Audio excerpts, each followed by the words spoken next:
مرزا جی کہتے ہیں اس حدیث کی بنیاد پہ کہتے ہیں بعد میں پوری زندگی روتی تھی، دوپٹہ ترے آتا تھا۔ مرزا جی کے مقلدین سے ہمارا یہ سوال ہے، مرزا جی کے جب ہم اس تحقیق کو رکھ دیں گے تو مرزا جی کے مقلدین سے ہم اس کے جواب کا مطالبہ کریں گے کہ وہ جائیں اور مرزا جی سے ہمیں اس کا جواب ادا کر دیں۔ اس روایت کو امام احمد بن حنبل رحمۃ اللہ علیہ نے حدثنا محمد بن جعفر قال حدثنا شعبہ عن اسماعیل بن ابی خالد عن قیس بن ابی حازم کی سند سے روایت کیا، اور قیس بن ابی حازم کہتے ہیں ان عائشہ قالت لما آتت علی الحباب، یعنی قیس بن ابی حازم نے یہ کہا ہے کہ حضرت عائشہ جب آئیں حباب کے مقام، ٹھیک ہے، سند ذہن میں رہے گی کہ اسماعیل بن ابی خالد بواسطہ قیس بن ابی حازم اس روایت کو بیان کر رہے ہیں۔ آپ سمجھے ذرا، بظاہر سند دیکھنے سے ایسا لگتا ہے کہ قیس بن ابی حازم نے حضرت عائشہ سے سما و رویت و لقاء کا یعنی معاملہ ان کا ہے، یعنی حضرت عائشہ سے ملاقات بھی ثابت ہے، حضرت عائشہ سے ملاقات بھی ثابت ہے، آپ سے سننا، آپ سے روایت کرنا ثابت ہے، بظاہر روایت کو دیکھ کے ایسا لگتا ہے، جبکہ ایسا نہیں۔ یہ میرے ہاتھ میں مصنف عبدالرزاق، اس کی جلد نمبر 4 کا صفحہ نمبر 115 ہے، امام عبدالرزاق رحمۃ اللہ علیہ باب صدقۃ المرأۃ بغیر اذن زوجہا کے تحت حدیث نمبر 7306 لائیں۔ امام عبدالرزاق نے اس روایت کو یعنی بواسطہ ابن عیینہ، بواسطہ اسماعیل بن ابی خالد، بواسطہ قیس بن ابی حازم ان امراتن، ان اسماعیل بن ابی خالد ان قیس بن ابی حازم ان امراتن انہا کانت عند عائشہ، یعنی قیس بن ابی حازم اسے روایت کو ایک عورت سے روایت کرتے ہیں جو کہ حضرت عائشہ کے پاس تھی۔ روایت یہ نہیں ہے، حدیث ابواب نہیں ہے، لیکن بتانا یہ چاہ رہا ہوں کہ قیس بن ابی حازم کی براہ راست حضرت عائشہ سے روایت اور رویت ثابت، وہ کہتے ہیں ان امراتن انہا کانت عند عائشہ، وہ عورت جو حضرت عائشہ کے پاس تھی، وہ عورت جو حضرت عائشہ کے پاس، اور وہ عورت کون تھی؟ قیس بن ابی حازم اس کا نام نہیں لیتے، جس کا مطلب وہ عورت مجہول الحال و مجہول الاسم ہے۔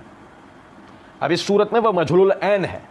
جب وہ مجہول العین ہے تو وہ روایت سندن ضعیف ہے، اور اگر سمجھیں بیچ میں سے وہ واسطہ بھی گر جائے تو اب تو معاملہ اور بھی سخت ہے، کیونکہ آپ اس علت کو ہی نہیں پکڑ سکتے کہ اصل میں ضعف کہاں سے واقع ہو رہا ہے۔ دوسرا ثبوت، یہ میرے ہاتھ میں مسند الحمیدی ہے، مسند الحمیدی کی صفحہ نمبر 133 حدیث نمبر 270 ہے۔ حدثنا الحمیدی قال حدثنا سفیان عن اسماعیل بن ابی خالد عن قیس بن ابی حازم عن ابی سہلہ عن عائشہ، امام حمیدی بواسطہ سفیان بن عیینہ، بواسطہ اسماعیل بن ابی خالد، اسماعیل بن ابی خالد وہی اسماعیل بن ابی خالد مسند احمد علیہ، وہ بواسطہ قیس بن ابی حازم، اور قیس بن ابی حازم بواسطہ ابی سہلہ اس کو روایت کر رہے ہیں، اور ابی سہلہ حضرت عائشہ کے واسطے، ابی سہلہ حضرت عثمان کے آزاد کردہ غلام ہے، اور ابی سہلہ اس روایت کو بواسطہ حضرت عائشہ روایت کر، اس روایت سے مراد یہ نہیں حدیث ابواب والی نہیں، دوسری ایک روایت، لیکن میں بتانا یہ چاہ رہا ہوں آپ نقطہ سمجھیں کہ اسماعیل بن ابی خالد بواسطہ قیس بن ابی حازم روایت کر رہے ہیں، لیکن قیس بن ابی حازم حضرت عائشہ سے رویت یا سما کا معاملہ نہیں کر رہے، وہ اس کو بواسطہ ابی سہلہ روایت کر رہے ہیں، ابی سہلہ بواسطہ حضرت عائشہ روایت کر رہے ہیں، اس کا مطلب قیس بن ابی حازم کی حضرت عائشہ سے ملاقات ثابت ہوتی نہیں۔ یہ دوسرا ثبوت۔ اب اس کے بعد یہ تیسرا ثبوت دیکھیے گا، یہ میرے ہاتھ میں مستدرک حاکم ہے، مستدرک حاکم کی جلد نمبر 5 کا صفحہ نمبر 529 ہے، حدیث نمبر 6741 ہے۔ امام حاکم رحمۃ اللہ علیہ اس روایت کو اپنے اساتذہ بواسطہ وکی و ابو اسامہ دونوں روایت کرتے ہیں، حدثنا اسماعیل بن ابی خالد ان قیس بن ابی حازم ان عمر بن عاص رضی اللہ تعالی عنہ قال للنبی صلی اللہ علیہ وسلم حين رجع من غزوة ذات السلاسل یا رسول اللہ من احب الناس الیک قال عائشہ۔ اسماعیل بن ابی خالد روایت کو بواسطہ قیس بن ابی حازم روایت کرتے ہیں، ذکر ہے حضرت عائشہ کا، ذکر ہے حضرت عائشہ کا، اور قیس بن ابی حازم کہتے ہیں بیان کے ہم سے عمر بن عاص نے، صحابی رسول عمر بن عاص نے، کہ نبی صلی اللہ علیہ وسلم جب غزوہ ذات السلاسل سے لوٹ کر آ رہے تھے تو آپ سے پوچھنے والے نے پوچھا اے اللہ کے رسول صلی اللہ علیہ وسلم لوگوں میں آپ کو سب سے زیادہ محبت کس سے ہے؟ فرمایا عائشہ سے۔ عائشہ کا ہی تذکرہ قیس بن ابی حازم براہ راست عائشہ سے روایت نہیں کرتے، عمر بن عاص سے روایت کرتے ہیں۔ یہ تیسرا ثبوت۔ اب اس کے بعد خود مسند احمد سے چوتھا ثبوت، جہاں سے مرزا جی نے مشہور روایت کا تذکرہ کیا، اسی مشہور روایت جس جلد میں موجود ہے، یہ مسند احمد ہے، جلد نمبر 11 ہے، صفحہ نمبر ہے 67، حدیث نمبر ہے 24757۔ امام احمد بن حنبل رحمۃ اللہ علیہ کہتے ہیں حدثنا یحییٰ ان اسماعیل بن ابی خالد قال حدثنا قیس بن ابی حازم ان ابی سہلہ ان عائشہ۔ خود امام احمد بن حنبل رحمۃ اللہ علیہ نے بھی قیس بن ابی حازم کی حضرت عائشہ سے روایت واسطے کے ساتھ لی ہے، بلا واسطہ اگر وہاں روایت بلا واسطہ ہے تو یہ اتصال سند کی دلیل نہیں ہے، بلکہ مسند احمد ہی کے دوسرے مقام سے پتہ لگ جاتا ہے کہ قیس بن ابی حازم کی حضرت عائشہ سے ڈائریکٹ روایت نہیں ہے، بلکہ بیچ میں واسطہ ہوتا ہے. ٹھیک. مرزا جی کے معتمد علیہ جن کے لیے مرزا جی نے کہا ہے، سنیے گا ذرا بات کو. مرزا جی کہتے ہیں، اسی ویڈیو میں مرزا جی نے کہا ہے، دور حاضر میں بہت بڑے محقق حدیث کی فیلڈ کے اندر پوری دنیا میں ان کو قدر کی نگاہ سے دیکھا جاتا ہے. شیخ محمد ناصر الدین البانی رحمۃ اللہ علیہ المتوفا 1999 عیسوی، انہوں نے اس حدیث کو صحیح کہا ہے، اور یعنی کہ ایک حدیث پہ بحث کرتے کہتے ہیں انہوں نے اس حدیث کو صحیح کہا. اور سنیں ذرا بات، مرزا جی نے ناصر الدین البانی کے لیے دوسرے مقام کے اوپر کہا البانی سے بڑا کون ہے؟ میں نے شیخ البانی کو نام دیا دور حاضر میں اہل بیت کی محبت کا امام شیخ ناصر الدین البانی. یہ میرے ہاتھ میں کتاب السنہ ہے، امام ابن ابی عاصم رحمۃ اللہ علیہ کی کتاب السنہ کی تخریج کی ہے، تحقیق کی ہے ناصر الدین البانی رحمۃ اللہ علیہ. اس کتاب تخریج شدہ کتاب کے صفحہ نمبر 515 پہ حدیث نمبر 1175 ہے، اس سند کے ساتھ ہے جسے امام ابن ابی عاصم لائے. حدثنا ابو بکر حدثنا ابو اسامہ ان اسماعیل بن ابی خالد ان قیس بن ابی حازم حدثني ابو الصالح مولا عثمان. اسماعیل بن ابی خالد وابستہ قیس بن ابی حازم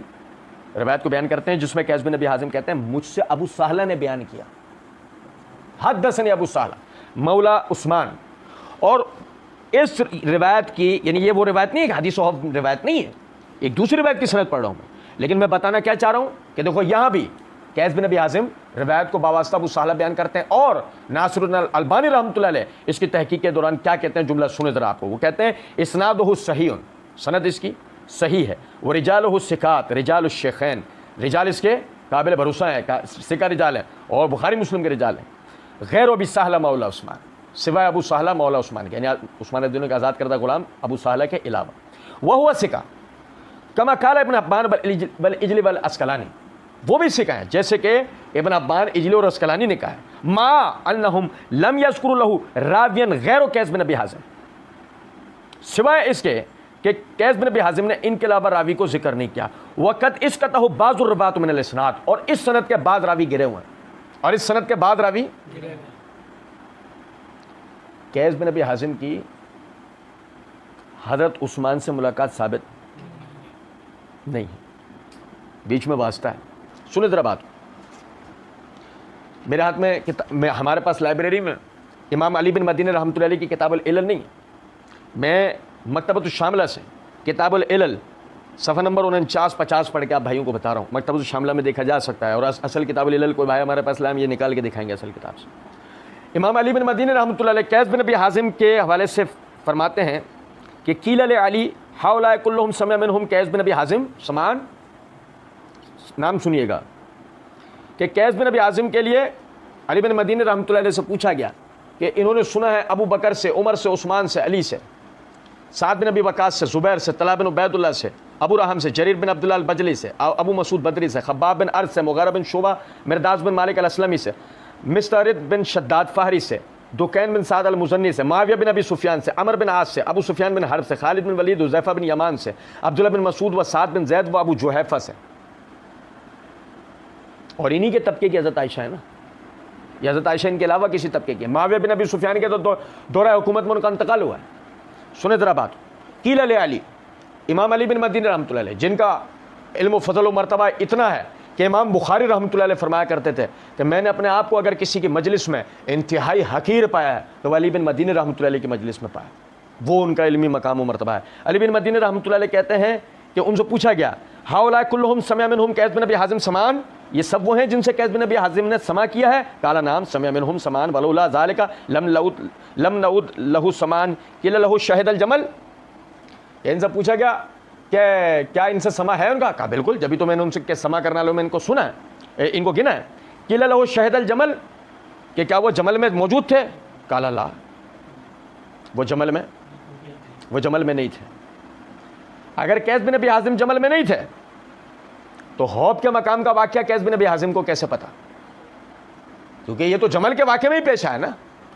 اگر قیس بن ابی حازم جمل میں موجود نہیں تھے تو حوض کے مقام پہ گزرنے والے واقعے کا قیس بن ابی حازم کو کسی نے بتایا ہوگا نا.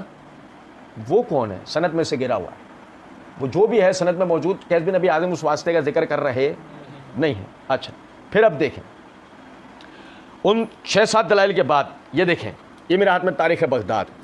جلد نمبر 12 ہے، صفحہ نمبر 447 اور 448 ہے۔ قیس بن ابی حازم کے حالات لکھتے ہوئے خطیب بغدادی رحمۃ اللہ علیہ کہتے ہیں وقت کان نزل الکوفہ وحاضر حرب الخوارج بن نہروان مع علی بن ابی طالب رضی اللہ تعالی عنہ، کہ اور وہ آئے کوفہ اور انہوں نے حاضری دی اس جنگ میں جو سیدنا علی بن ابی طالب رضی اللہ تعالی عنہ نے خارجیوں کے خلاف لڑی۔ اس کا مطلب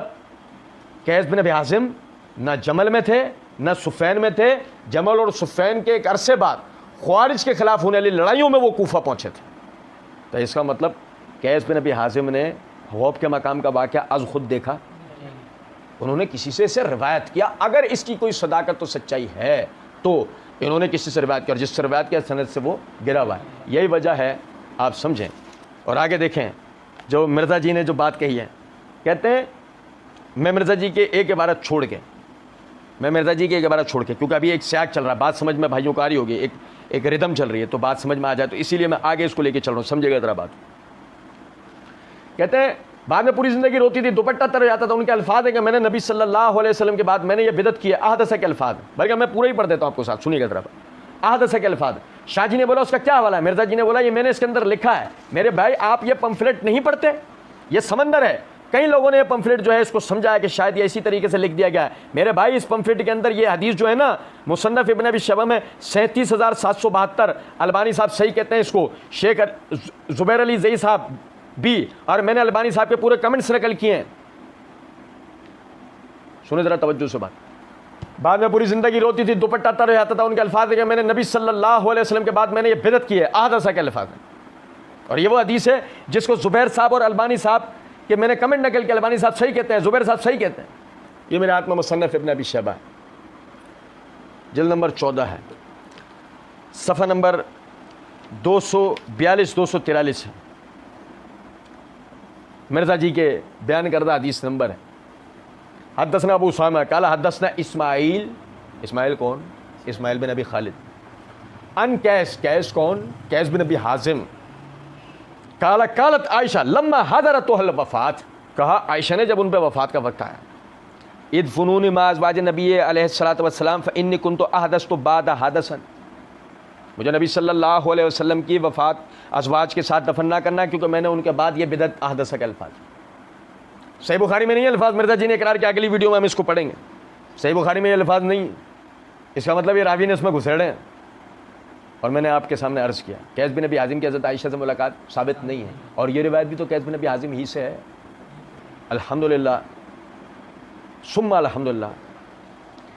حدیث و حوب اگر ثابت ہو تو حضرت عائشہ کی اس میں مذمت نہیں ہے، تنقیص نہیں ہے، کوئی فضیلت کی کمی نہیں ہے، بلکہ الحمدللہ یہ حضرت عائشہ کی ایک اور فضیلت ہے کہ حضرت عائشہ کے خلاف بولنے والے کتے ہیں، اس حدیث سے حضرت عائشہ کی یہ فضیلت نکل کے آتی ہے، آپ کے خلاف بولنے والا کیا ہے؟ کتا ہے، او کتا جہلم کا بولے نہیں کہا، کتا تو کتا ہے۔ دوسری صورت میں اگر علمی بات کی جائے تو ہمارا مرزا جی کا مقلدین سے سوال ہے، جاؤ قیس بن ابی حازم کا اس میں اتصال ڈھونڈ کے لاؤ، سند کا اتصال لاؤ، قیس بن ابی حازم کا اس میں سماع رویت یہ لے کر آؤ کہ انہوں نے قیس بن ابی حازم نے حضرت عائشہ سے اس روایت کو باقاعدہ سنا ہے، وہ ثابت ہو جائے تو ان کی فضیلت، جو ثابت نہ ہو سکتی ہو تو مشہور حدیث کی کیفیت، مشہور حدیث کو مرزا جی مشہور حدیث کہہ رہے تھے نا، اس کی کیفیت آپ بھائیوں کے سامنے ہے۔